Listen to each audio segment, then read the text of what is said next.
وكفى وسلام على عباده الذين اصطفى أما بعد أعوذ بالله من الشيطان الرجيم بسم الله الرحمن الرحيم وإذ قلنا للملائكة اسجدوا لآدم فسجدوا إلا إبليس أبى واستكبر وكان من الكافرين صدق اللہ العظیم۔ اور اس وقت کا تذکرہ سنو جب ہم نے ملائکہ سے کہا اسجدوا لآدم کہ آدم کو سجدہ کرو، فسجدوا تو سارے ملائکہ نے سجدہ کر لیا، الا ابلیس سوائے ابلیس کے، شیطان کے، ابا وہ سجدے سے رک گیا، واستکبر اور اس نے اپنے آپ کو برتر سمجھا، بڑا سمجھا، وَكَانَ مِنَ الْكَافِرِينَ اور کافروں میں شامل ہو گیا۔ پچھلی آیات میں یہ تذکرہ چلا آ رہا ہے کہ اللہ تعالیٰ نے فرشتوں کے سامنے جب حضرت آدم علیہ السلام کی خلافت کی اہلیت کا ذکر فرمایا اور بلکہ ان کے سامنے علمی طور پر ثابت کیا کہ زمین کی خلافت کی اہلیت نہ جنوں میں ہے نہ فرشتوں میں، بلکہ آدم علیہ السلام میں ہے، اور وہ ثابت ہوا ان علوم کی وجہ سے جو اللہ تعالیٰ نے حضرت آدم علیہ السلام کو سیکھنے کی صلاحیت دی تھی، تو وہ سیکھ گئے اور فرشتے نہیں سیکھ سکے، جنوں کے اندر تو اور ہی زیادہ کم صلاحیت تھی۔ تو اس امتحان سے اللہ تعالیٰ نے حضرت آدم علیہ السلام کی اہلیت کو ثابت کیا کہ وہ خلافت کے زیادہ اہل ہیں، لیکن یہ بھی ایک ان سے گویا اقرار تو کروا لیا، عقلی طور پر انہوں نے مان لیا کہ آدم علیہ السلام ہی خلافت کے زیادہ اہل ہیں، عقلی طور پر مان لیا۔ اب اللہ تعالیٰ کی مرضی یہ ہوئی کہ جس طرح سے انہوں نے عقلی طور پر اس چیز کو مانا ہے، اسی طرح کوئی عملی طور پر کوئی ایسا مظاہرہ ہو جائے، کوئی ایسا عمل کروا لیا جائے ان سے کہ عملاً آدم علیہ السلام کی عظمت اور ان کی برتری خلافت کی اہلیت کے اعتبار سے وہ ثابت ہو جائے، یہ ارادہ فرمایا۔ عملی طور پر کوئی تعظیم کروانا، کوئی ایسا کام کروانا فرشتوں سے کہ آدم علیہ السلام کی عظمت و برتری ظاہر ہو۔ چنانچہ اللہ تعالیٰ نے اسی پیش نظر فرمایا فرشتوں کو کہ آدم کو سجدہ کرو۔ تو یہ سجدے کا حکم کس لیے ہوا؟ اس لیے ہوا کہ عملی طور پر کوئی ایسا کام ان سے کروا لیا جائے جس سے حضرت آدم کی عظمت کو تسلیم کرنے کا عملی مظاہرہ ہو، کہ اب یہ جو تین طرح کی مخلوق ہو گئی، جنات، فرشتے اور انسان، تو انسان گویا سب سے افضل ہے خلافت کی اہلیت کے اعتبار سے۔ تو حکم دیا کہ آپ سجدہ کرو آدم کو، تو سارے فرشتوں نے اللہ تعالیٰ کا حکم سنتے ہی آدم علیہ السلام کو سجدہ کی، تعظیم کا سجدہ۔ شیطان نے نہیں کیا، وہ بھی موجود تھا، تو اس نے سجدہ نہیں کیا، اسی طرح کھڑا رہا اور رک گیا، اور اس نے اپنے آپ کو بڑا سمجھا، متکبرانہ رویہ اختیار کیا۔ قرآن کریم میں دوسری جگہ ہے بھی، جب اللہ تعالیٰ نے اس سے فرمایا کہ ما منعک الا تسجد اذا امرتک، جب میں نے تمہیں کہا تو تم نے سجدہ کیوں نہیں کیا؟ تو اس نے کہا تھا کہ خلقتنی من نار وخلقتہ من طین، دلیل یہ دی تھی کہ آدم علیہ السلام کو تو مٹی سے بنایا، مجھے آگ سے آپ نے پیدا کیا، تو گویا کہ مٹی کمتر ہے آگ کے مقابلے میں، تو میں اس سے اعلیٰ ہوں، تو میں اعلیٰ ہو کر کے اس کمتر کے سامنے میں اس کی تعظیم کیسے بجا لاؤں؟ تو یہ اپنے آپ کو خود سے بڑا سمجھنا اور افضل سمجھنا، یہ ہے تکبر، اور دوسرے کو کمتر سمجھنا۔ تو یہ شیطان سے یہ سرزد ہو۔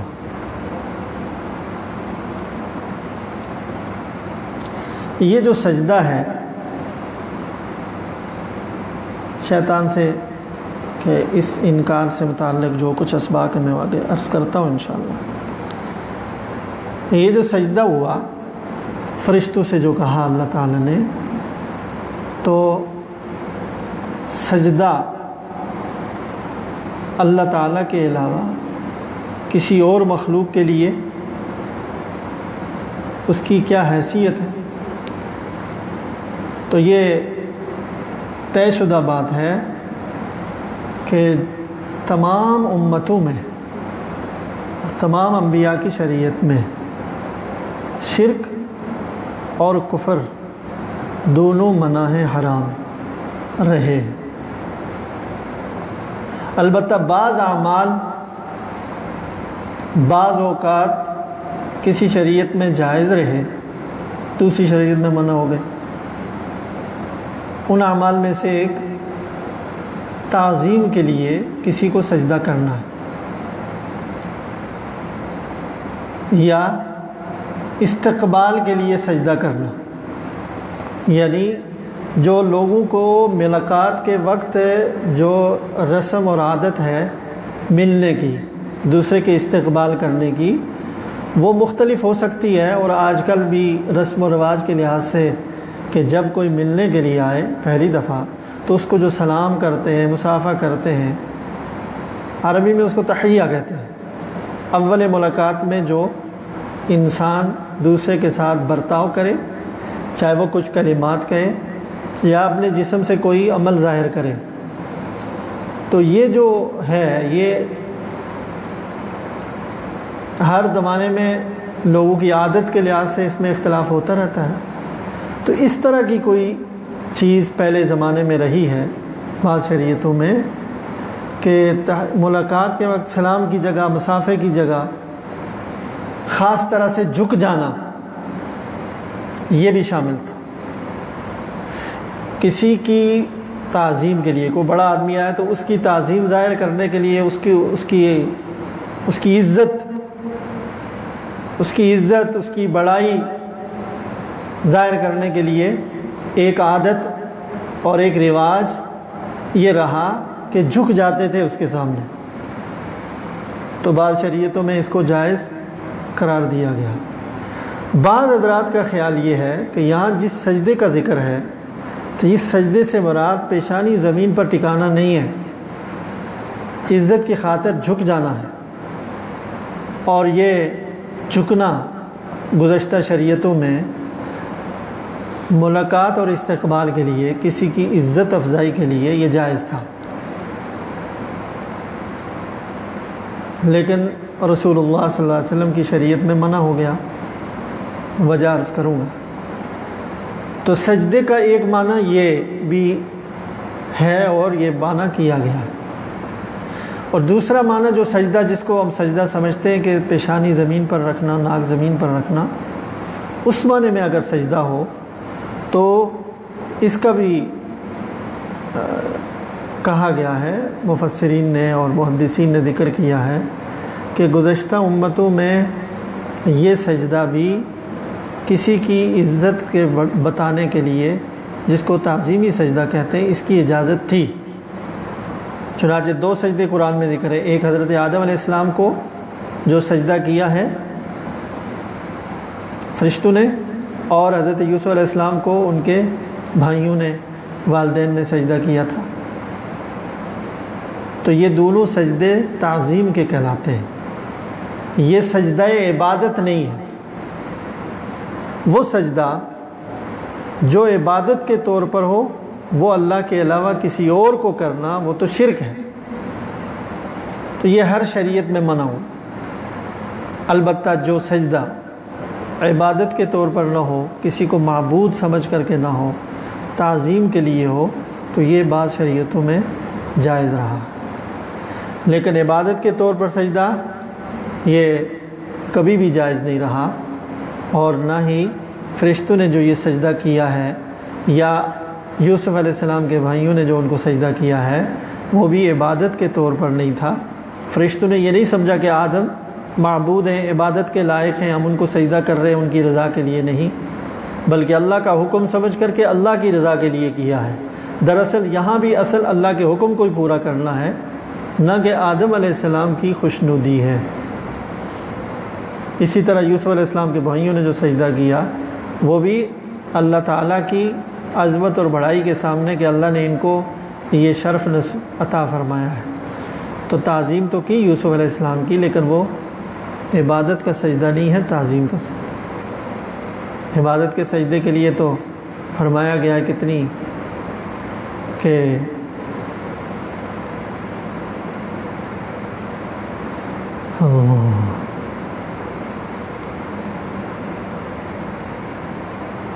ہو جس میں عبادت کا دھوکہ، مخلوق کی وہ تعظیم نہ کر۔ ہو جس میں عبادت کا دھوکہ، مخلوق کی وہ تعظیم نہ کر۔ جو حصہ ہے خاص خدا کا، اسے مخلوق میں تقسیم نہ کر۔ تو یہ بعض شریعتوں میں جائز تھا تعظیمی سجدہ، تو فرشتوں نے جو سجدہ کیا یہ اللہ کا حکم سمجھ کر کے کیا، اور حضرت آدم علیہ السلام کی عزت افزائی کے لیے، اور اللہ تعالیٰ نے ان کی عزت اور تعظیم کے لیے کروایا، تاکہ حضرت آدم علیہ السلام کی عظمت اور بڑائی اور خلافت کے لیے اہلیت عملاً بھی ثابت ہو جائے فرشتوں سے، کہ فرشتے اتنی تعظیم اب کرتے ہیں کہ آئندہ چل کر آدم علیہ السلام کو امور خلافت نمٹانے میں فرشتوں کی خدمت کی بھی ضرورت ہوگی، تو آج سے ہی ذہن سازی ہو جائے کہ اب آپ نے جب ان کی اتنی تعظیم کی ہے، تو آئندہ ان کو یا ان کی اولاد میں سے جو انبیاء آئیں گے، ان کی بہت سارے خدمات بھی آپ نے انجام دینی ہوں گی، اس لیے کہ اب یہی کائنات میں اللہ کے خلیفہ ہیں۔ تو یہ سجدہ تعظیمی اگر لیں، لیکن یہاں ایک اور معنی بھی کیا گیا ہے کہ سجدہ آدم علیہ السلام کو ہے ہی نہیں۔ آدم علیہ السلام بطور قبلہ کے ہیں، سجدہ اللہ کے لیے۔ فَسَجَدُ إِذْ قُلْنَا لِلْمَلَائِكَةِ اسْجُدُوا لِآدَمَ، کہ جب ہم نے فرشتوں کو کہا کہ آدم کو سجدہ کرو، تو مطلب یہ ہے کہ لی آدم، یہ لی لام مانے الہ کے ہے، الہ آدم، کہ آدم کی طرف رخ کر کے سجدہ کرو مجھے۔ سجدہ اب بھی اللہ کو ہو رہا ہے، لیکن قبلہ کون ہے؟ آدم علیہ السلام۔ جیسے دنیا میں بیت اللہ کو کی طرف رخ کر کے سجدہ کرتے ہیں، تو کوئی بھی مسلمان یہ نہیں سمجھتا کہ وہ بیت اللہ کو سجدہ کر رہا ہے، وہ یہی سمجھتا ہے کہ وہ اللہ کو سجدہ کر رہا ہے بیت اللہ کے رخ پر، بیت اللہ کی طرف رخ کر کے، اور وہ اللہ کو سجدہ کر رہا ہے۔ بیت اللہ کے سامنے بھی یہی تصور ہوتا ہے، اور ہونا بھی چاہیے۔ تو یہاں جو آدم علیہ السلام کو سجدہ کیا فرشتوں نے، تو دراصل سجدہ اللہ ہی کے لیے کیا ہے۔ آدم علیہ السلام کی حیثیت قبلے کی طرح کی تھی، اور یوسف علیہ السلام کے بھائیوں نے جو سجدہ کیا یوسف علیہ السلام کو، تو وہ بھی اللہ ہی کا سجدہ تھا، اور یوسف علیہ السلام کی حیثیت قبلے کی طرح کی تھی۔ تو یہ تیسرا معنی بھی ہے کہ یہ کہنے کی ضرورت ہی نہیں ہے کہ یہ سجدہ تعظیم کے لیے آدم علیہ السلام کے لیے تھا، اور تعظیم کے لیے تھا، عبادت کے لیے نہیں تھا۔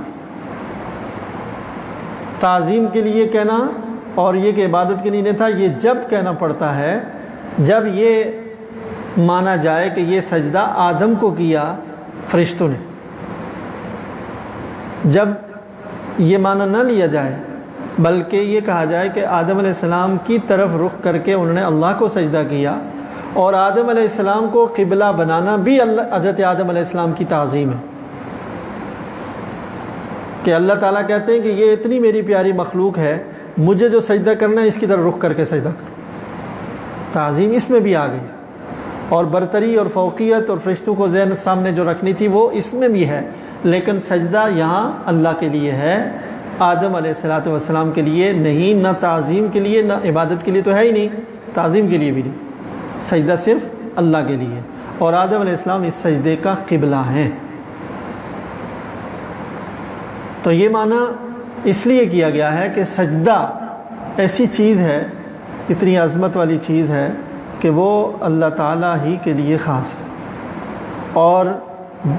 گزشتہ امتوں میں اگر یہ قول کہا جائے کہ گنجائش تھی بھی بعض کے ہاں کہ تعظیم کے لیے یا استقبال کے لیے، کسی کی عزت افزائی کے لیے جھک جاتے تھے یا سجدہ کر لیتے تھے، تو چونکہ یہ جھکنا اور سجدہ کرنا کسی بھی نیت سے ہو، یہی بالآخر گزشتہ امتوں کے لیے سبب بنا شرک کا، کہ جب وہ مانوس ہو گئے غیر کے لیے سجدہ کرنے کے اور جھکنے کے لیے، تو رفتہ رفتہ رفتہ رفتہ اس غیر کے لیے عبادت کرنا بھی ان کے لیے آسان ہو گئی، تو یہ سبب بنا ہے شرک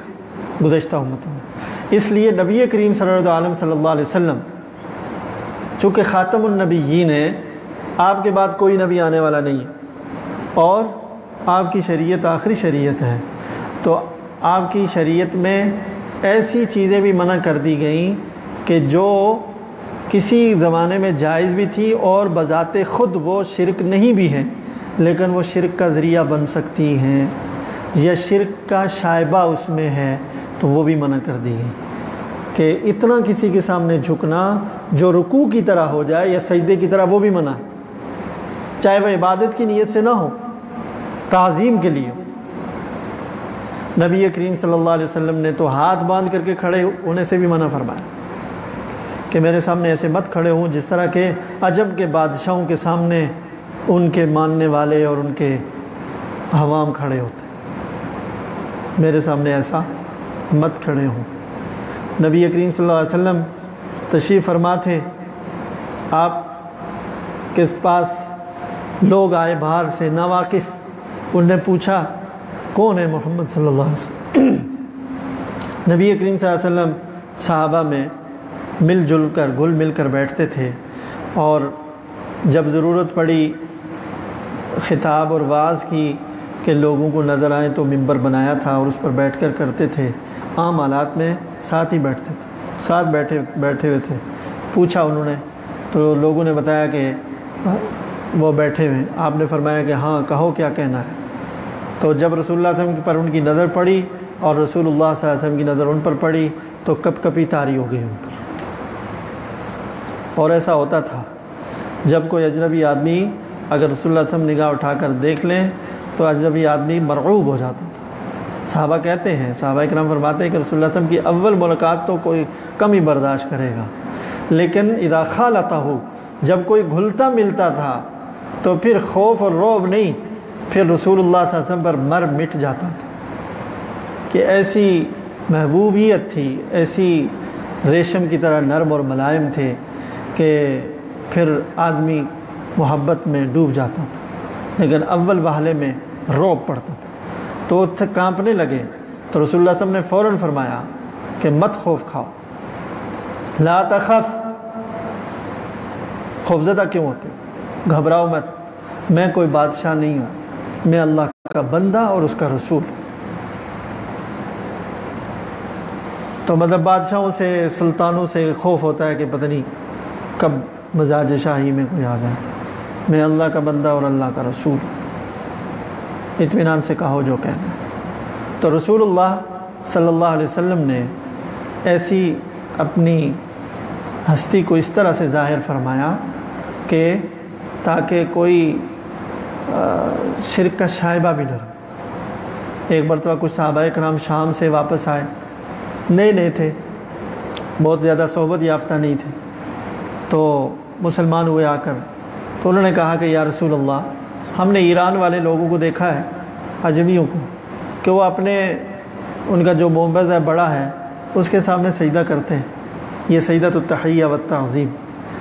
وہ جب اس کے سامنے آتے ہیں، جب وہ آتا ہے تو گر جاتے ہیں۔ تو یا رسول اللہ، سب سے زیادہ حقدار تو آپ ہیں، ہم آپ کا سجدہ کریں۔ اور عبادت کے لیے نہیں کہہ رہے تھے، تعظیم کے لیے کہہ رہے۔ ہمارا جی چاہتا ہے، صحابہ کو جی چاہتا تھا، بالکل جی چاہتا، جی یعنی کیا نہیں چاہتے، کہتے کیسی تعظیم کریں رسول اللہ صلی اللہ علیہ وسلم کی، ان کو ایک ایسے تڑپ ہوتی تھی۔ تو فرمایا یا رسول اللہ، ہم اگر آپ وہ جب اپنے ان بادشاہوں کو کرتے تو ان سے تو زیادہ آپ حقدار ہیں۔ تو رسول اللہ صلی اللہ علیہ وسلم نے فرمایا لو امرت احدا ان يسجد لاحد لا امرت المرأة ان يسجد لزوجها، اگر میرے دین میں کسی کے لیے سجدہ اللہ کے سوا جائز ہوتا تو میں عورت کو حکم دیتا کہ وہ اپنے شوہر کو سجدہ کرے، تعظیم کے لیے۔ تو وہاں سے شروع کرتا میں، اس لیے سب سے زیادہ اہمیت، تاکہ عورت کو پتہ چلے کہ شوہر کی اہمیت کتنی ہے۔ لہذا میرے دین میں تو کسی کے لیے جائز نہیں ہے تعظیم کے طور پر بھی سجدہ کرنا، اس لیے میں اس کی اجازت نہیں دوں گا۔ بلکہ آپ نے یوں بھی فرمایا کہ یہ بتاؤ کہ جب میں دنیا سے رخصت ہوں گا، میری قبر سے گزرو گے، تو اس وقت بھی سجدہ کرو؟ کہا کہ نہیں۔ کہا پھر اب بھی مت کرو، ابھی میں سامنے نظر آ رہا ہوں تو اس لیے تمہیں شوق ہو رہا، اس وقت نہیں ہوگا۔ بتلانا یہ تھا کہ اللہ کی صفت یہ ہے کہ وہ ہر حال میں حی اور قیوم، ہم بندے، اللہ کی مخلوق ہیں ہم، تو ہمارے لیے حالات تو تغیر آتا ہے۔ ابھی دنیا ہے، کب دنیا سے پردہ کریں گے، تو لہذا یہاں جو فرشتوں کو فرمایا اللہ تعالیٰ نے سجدہ کرنے کا، تو عبادت کا سجدہ تو بالاتفاق کسی کے نزدیک بھی نہیں ہے، کبھی بھی نہیں تھا، وہ تو شرک ہے۔ تعظیم کے لیے اگر ہے بھی تو وہ رسول اللہ صلی اللہ علیہ وسلم کی شریعت میں منسوخ ہو گیا۔ اور اگر اس سجدے سے مراد آدم علیہ السلام کی طرف رخ کر کے سجدہ یہ مانا لیا جائے کہ آدم علیہ السلام کو سجدہ نہیں کیا، آدم علیہ السلام کی طرف رخ کر کے سجدہ اللہ ہی کو کیا ہے، آدم علیہ السلام کو اس سجدے کا قبلہ بنایا ہے،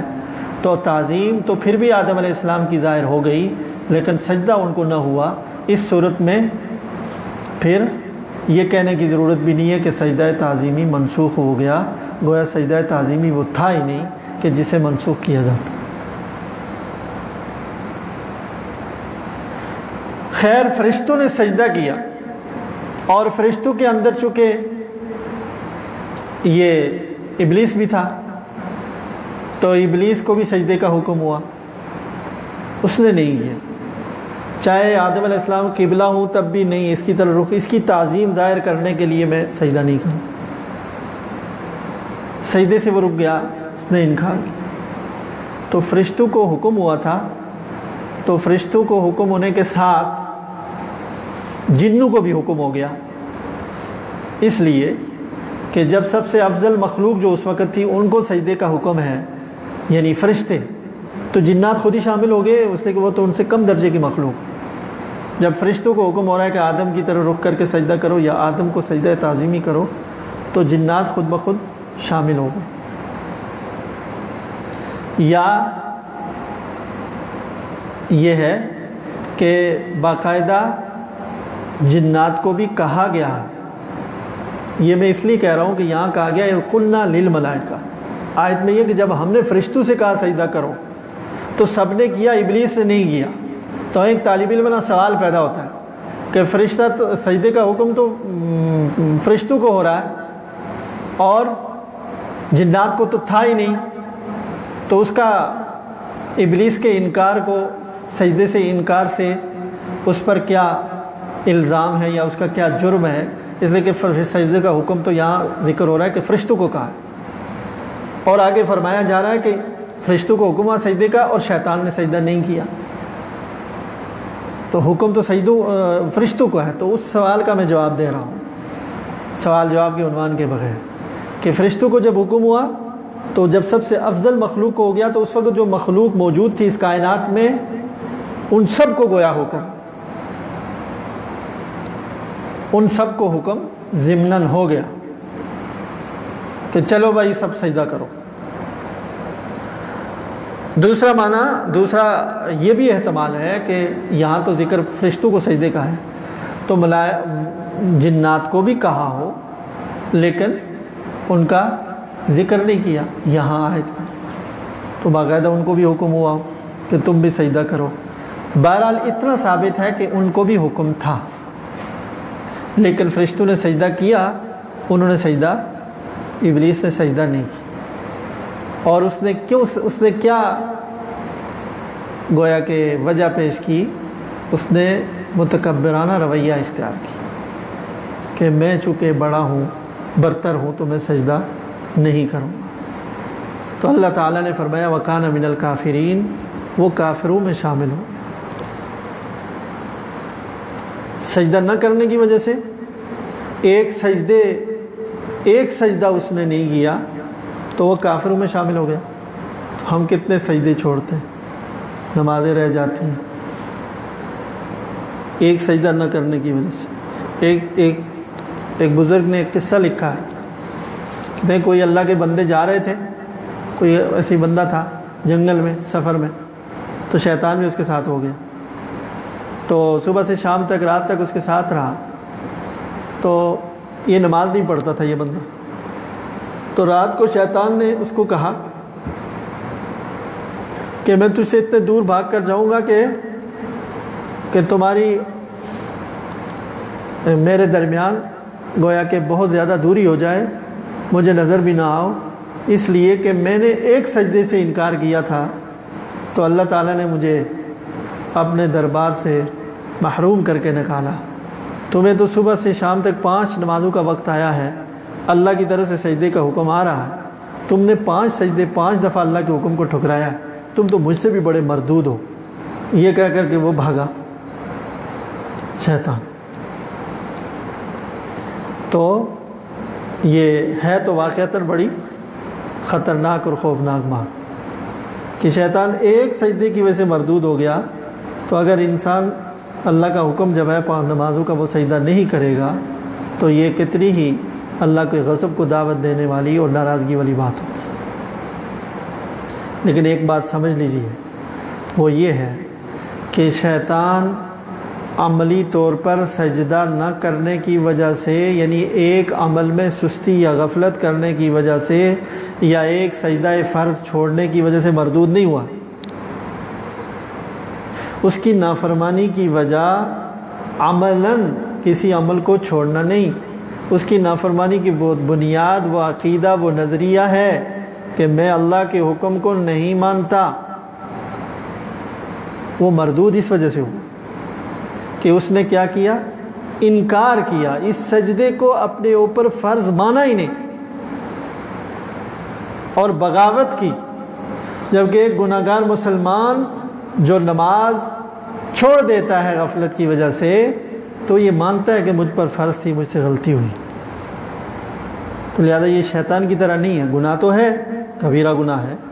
لیکن شیطان کی طرح مردود نہیں، اس لیے کہ یہ دل سے سجدے کو، نماز کو فرض مانتا ہے، اللہ کے حکم کا انکار نہیں کرتا، بغاوت نہیں کرتا۔ عملی طور پر کوتاہی ہو گئی اس سے تو یہ نافرمانی اس درجے کی نہیں ہے۔ اسی لیے کہا جاتا ہے کہ عملاً اگر کوئی کمزور یا سست ہو، یہ اتنا بڑا خطرہ نہیں ہے جتنا کہ کوئی آدمی زبان سے اسلام کے کسی حکم کے بارے میں کوئی ہلکی بات کہہ دے، نامناسب بات کہہ دے تو دائرہ اسلام سے نکل جانے کا اندیشہ، دائرہ اسلام سے، ایمان سے خارج ہونے کا خطرہ ہے۔ مثلاً یہ کہ نماز کے بارے میں کوئی غلط کلمہ نکل گیا اور اس طرح کی کوئی بات ہو گئی، چھوٹے سے چھوٹے کسی حکم کی مذاق ہو گئی یا انکار ہو گیا، الیاذ باللہ۔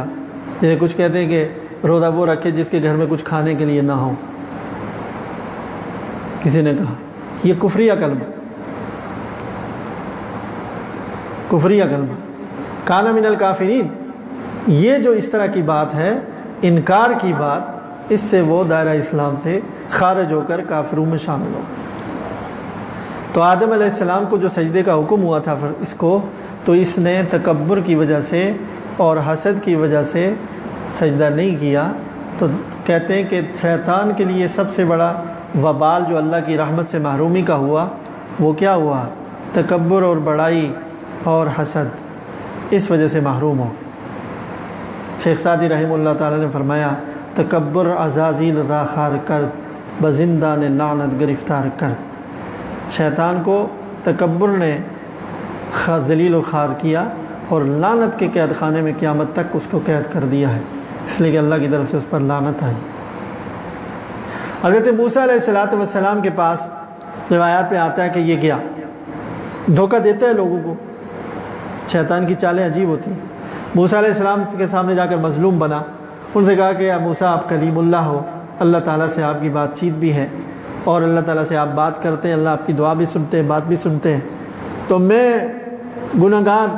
مجھے مردود کیا ہوا ہے، میں توبہ کرنا چاہتا ہوں، میں بھی اللہ کی مخلوق ہوں، تو میں توبہ کرنا چاہتا ہوں، تم سفارش کر دو اللہ کے دربار میں کہ اللہ میرا گناہ معاف کر دے، میں بھی توبہ تائب ہو کر کے اللہ کا فرمانبردار بندہ بننا چاہتا ہوں۔ موسیٰ علیہ السلام بہت خوش ہوئے کہ چلو قصہ ہی ختم، دنیا سے فتنہ ہی ختم، یہ تو کتنی اچھی بات ہو گئی، شر اور فساد کی جڑ ختم ہو جائے گی۔